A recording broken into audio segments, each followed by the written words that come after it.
For more resources, visit rymonline.org.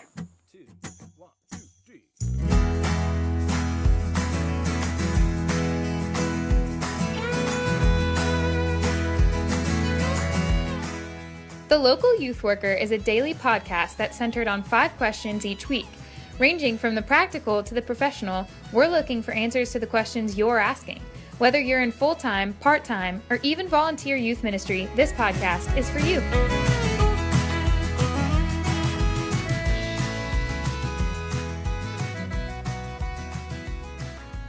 All right, everybody, welcome back. Nate Smith is with us this week. We're really talking about the topic of pornography, and Nate has spoken on the subject at our church, at Pure Orchard Presbyterian Church in Ridgeland, Mississippi, and he's spoken at other churches as well as conferences as he shares his struggle. And so today we're asking some questions of Nate. Nate, as you got into ministry a little bit more and the struggle continued, and I know that you opened up to others about this, why don't you just tell us a little bit about that, and then we'll have some questions kind of following up that. Sure, yeah. So just to be completely upfront, like I did not go into ministry and immediately start sharing my struggle.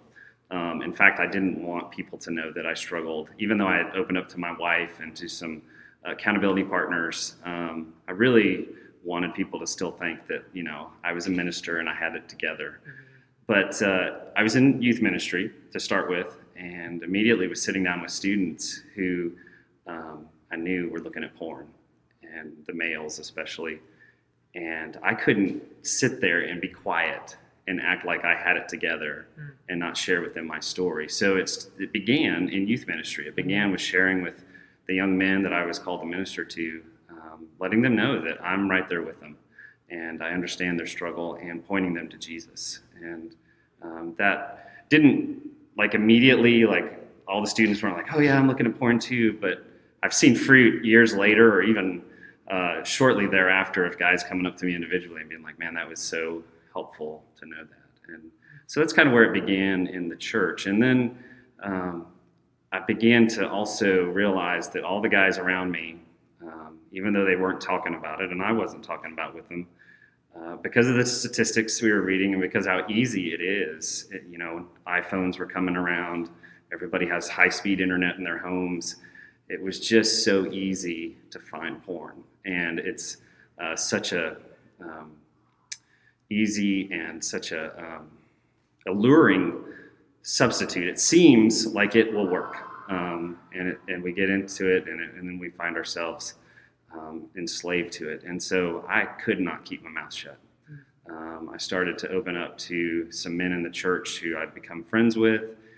We started some accountability groups. Some of those men became elders. And pretty soon I was, teaching adult classes and moving kind of out of student ministry into more young adult and family ministry, and found opportunity to share there. And the same thing kept happening as people kept coming and saying, hey, I appreciate you so much for speaking about this. I'm struggling, or I know someone who's struggling, and we don't know what to do. And I think the sweetest reward was seeing men who are married come and for the first time open up and just saying, this is destroying my marriage, but my wife doesn't know it. And helping them through that, helping them to go to their wives as I had learned to done, and just be honest, had learned to do, and be honest with their wives about what's going on. And it was tough. We had to walk through some folks. There were some nights on the couches for some men.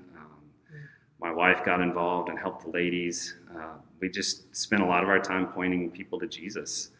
Yeah. But in terms of the leadership of the church, I never really got their permission. But I did start to push on them in a gracious way to say, we need to start addressing this publicly. We need to address it in the pulpit. We need to address it in conferences. We need to provide resources. And, it wasn't like just a done deal, but it was hard to argue when I would back that up with stories of, I didn't share people's junk, if they didn't give me permission to, but I would just say, hey, this month I've been counseling 3 couples, and this is at the heart of the issue. Wow. And I don't think that we can keep silent about it anymore. Yeah, Because I mean, I know as you're beginning to open up about some of this, we think this was some time ago. I don't know. Can you kind of give us an idea of the time frame, how long ago that was? Yeah, this was probably 2007. Okay. In 2007 to 2010 was when a lot of this started to happen. Okay, and a lot of people back then, aren't speaking that openly, No. About this issue. No, And so they when you weren't. say you kind of had to push on the leadership of the church, I'm assuming you received some pushback, and can you kind of describe some of that? Yeah, there was concern just about, as so many Christians do. They think if you introduce the idea, then people who have never thought about it will all of a sudden hear about it, and then they'll go and be curious and investigate. Yeah. And I could spend a whole nother podcast. I'm sure we could spend a whole nother podcast talking about the fallacy of that. But we graciously pushed back and just reminded them that, like, the scriptures put these things down and talk about things, and they're not to blame if people takes that information and goes and commits sin with it. Jesus drank wine, or Jesus made wine. If somebody goes and gets drunk, it's not Jesus' fault. That's true. So we would just kind of graciously push back and say, well, there's really not better options. And I know it's sensitive, and I know maybe that's not how you did ministry 10 years ago or 15 years ago as a parent or as a Sunday school teacher, but we need to speak. Men are dying. Families, marriages are struggling. Kids are having the same struggle I had. They're just, there's all this porn available. Their friends are looking at it. The sexual culture is changing. Like, every day something is new and crazy. And again, if we're just silent about it, that's what's going to educate our children about this wonderful gift. And I would just really put that in front of parents, like, do you believe this is a gift of God? Mm-hmm. Do you believe that our sexuality is one of the most profound ways we know God?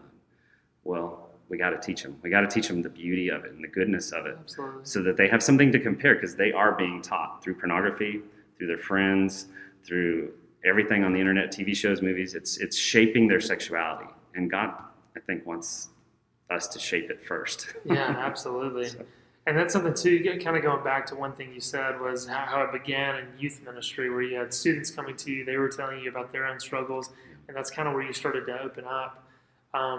Did you have any parents coming up to you and saying, what are you saying to my son? Or are there boys, they were probably too petrified to tell their parents what they were talking about? I think most of them fell into the latter category of, they were terrified of what their parents' response would be, just like I was, of what adults would think if I admitted to that struggle.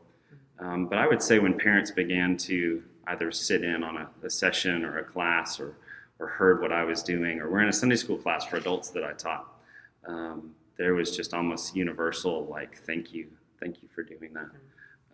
Really the only, like, I would say, bad public pushback that we've gotten has been, it's kind of become a side jab. If somebody's frustrated with the church or with the ministry, they kind of will throw in, I don't know that we can be in a church where a pastor struggles with pornography, or something like that. And it wasn't necessarily a direct assault, but, I would hear it through an elder or another pastor, and they would come to me and say something like that. And it was really hurtful, and I had to, Absolutely. work through my own sin on that. And, it's just another layer that the Lord has peeled back to show me how desperately needy I am. And how full of myself. I mean, even in this issue, I can have so much pride. Well, I've shared with people, and how dare you attack that? And as I need to humbly remember, the only thing that I've done is look at pornography. The only thing I've done is, like, totally defrauded my wife and the Lord of this beautiful gift. I've cheated so much, and yet the avenger took it out on Jesus and not on me. And so I'm super thankful that I can point people to Jesus, who took our sexual brokenness and all the wrath we deserve for it, and also instructs us, and by His grace heals us, so that someday we'll be, like, sexually whole forever in eternity, as male and female worshiping Him, and what we have as a picture now in sex and our sexuality we'll have in fullness at that time. It'll be glorious. Absolutely. Yeah, that's an amazing reality. I long for that day, for sure. Me too.